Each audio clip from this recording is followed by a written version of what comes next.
Hello friends, सर्वांना धम्मध्वज दिनाच्या हार्दिक शुभेच्छा.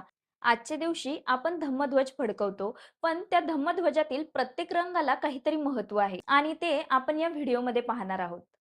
पहिला रंग निळा. निळा रंग आपल्याला शिकवतो करुणा, दुसऱ्यांसाठी संवेदना ठेवणे, दुःख पाहून हृदयाने प्रतिसाद देणे.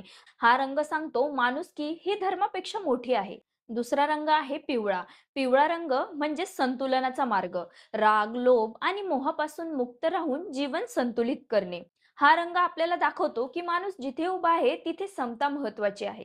तिसरा रंग लाल. हा रंग आपल्याला प्रेरणा, ऊर्जा आणि धैर्य देतो. सकारात्मक क्रियांनी समाजात बदल घडवणे, आव्हानांना सामोरे जाणे. हा रंग सांगतो की धर्म फक्त आस्था नाही, तो कृतीतही दिसायला हवा. चौथा रंग आहे पांढरा. हा रंग म्हणजे शुद्धता. मन, विचार आणि कर्म यांचे शुद्ध रूप जपणे. हा विचार आपल्याला आठवण करून देतो की प्रामाणिकपणा आणि शुद्धता किती महत्त्वाची आहे. पाचवा रंग आहे केशरी. केशरी रंग म्हणजेच प्रज्ञा आणि त्याग. विवेकाने विचार करणे, आत्मसंयम ठेवणे, अहंकाराचा त्याग करणे. हा रंग आपल्याला सांगतो की शिक्षण आणि धर्म हे फक्त ज्ञानात नसून जीवनात अंमलातही असायला हवे. कसा वाटला व्हिडिओ कमेंट करून नक्की सांगा. व्हिडिओ आवडला असल्यास लाईक आणि शेअर करा आणि जर असेच अपडेट डेली हवे असतील तर माझ्या चॅनेलला फॉलो आणि सबस्क्राईब नक्की करा.